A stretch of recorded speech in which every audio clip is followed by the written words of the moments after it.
बाबा साहब doctor B R. Ambedkar द्वारा लिखित पुस्तक वेटिंग फॉर ए वीज़ा, जो कोलंबिया यूनिवर्सिटी अमेरिका के सिलेबस में पढ़ाई जाती है, के बारे में हम चैप्टर 5 में दी गई महत्वपूर्ण जानकारी साझा करेंगे। साल 1934 में दबे कुचले लोगों के आंदोलन में मेरे कुछ साथ काम करने वालों ने इच्छा जताई कि अगर मैं उनके साथ चलने को तैयार हो जाऊं तो वे घूमने फिरने जाएंगे। मैं मान गया। यह तय हुआ कि हमारे प्लान में हर हाल में वेरुल की बौद्ध गुफाओं का दौरा शामिल होना चाहिए। यह तय हुआ कि मैं नासिक जाऊं और पार्टी नासिक में मेरे साथ आए। वेरुल जाने के लिए हमें औरंगाबाद जाना था। औरंगाबाद हैदराबाद के मोहम्मडन स्टेट का एक शहर है।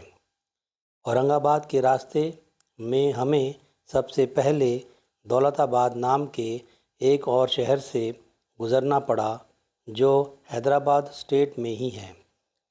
दौलताबाद एक ऐतिहासिक जगह है और एक समय में रामदेव राय नाम के एक मशहूर हिंदू राजा की राजधानी थी। दौलताबाद का किला एक पुराना ऐतिहासिक स्मारक है और उस इलाके में रहने वाले किसी भी टूरिस्ट को इसे देखने से नहीं चूकना चाहिए। इसलिए हमारी पार्टी ने भी अपने प्रोग्राम में दौलताबाद के किले को देखने का प्लान बनाया था। हमने कुछ बसें और टूरिस्ट कार किराए पर ली। हम करीब 30 लोग थे। हम नासिक से योला के लिए निकले क्योंकि योला औरंगाबाद के रास्ते में है। हम देश के बाहरी हिस्सों में एक अनजान टूरिस्ट को होने वाली मुश्किलों से बचने के लिए चुपके से ट्रैवल करना चाहते थे।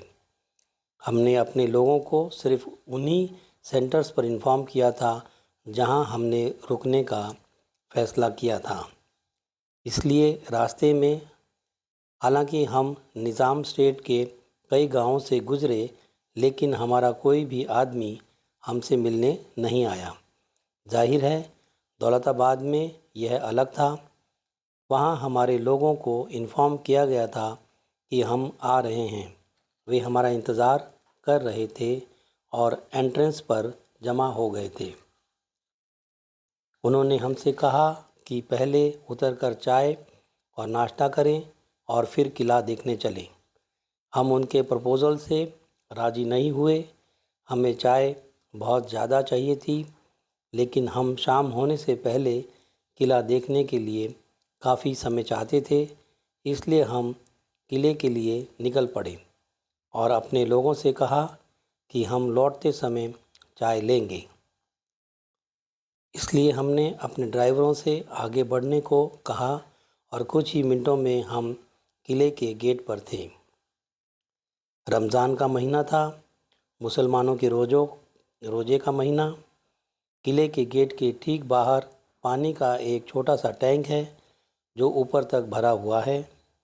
चारों ओर पत्थर का चौड़ा फुटपाथ है।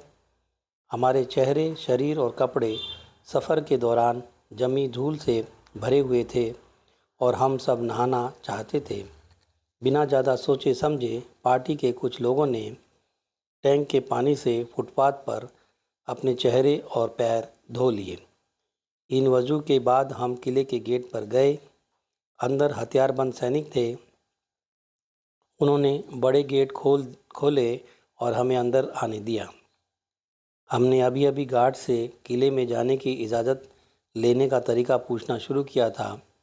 इसी बीच सफ़ेद लहराती दाढ़ी वाला एक बूढ़ा मुसलमान पीछे से चिल्ला रहा था कि धेड़, मतलब अछूत, ने टैंक को गंदा कर दिया है।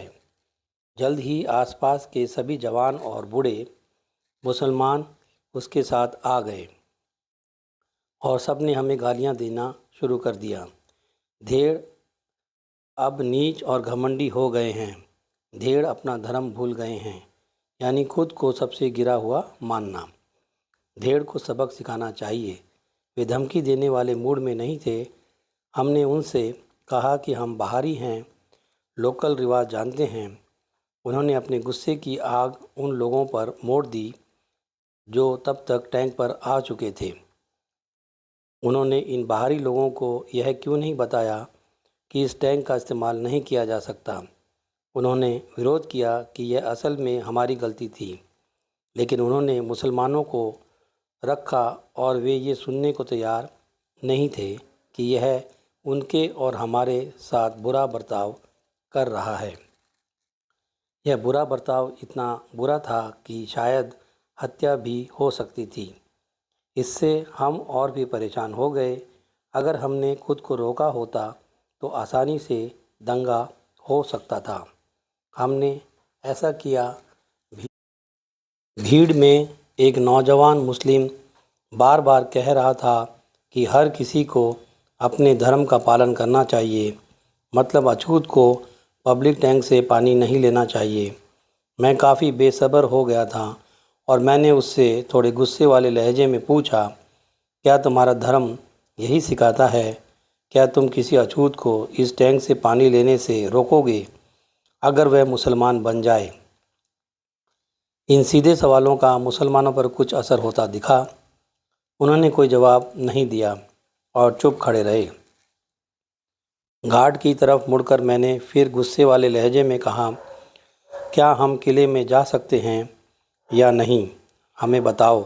अगर हम नहीं जा सकते तो हम रुकना नहीं चाहते। गार्ड ने मेरा नाम पूछा। मैंने एक कागज़ पर लिखा। वह उसे अंदर सुप्रीडेंट के पास ले गया और बाहर आ गया।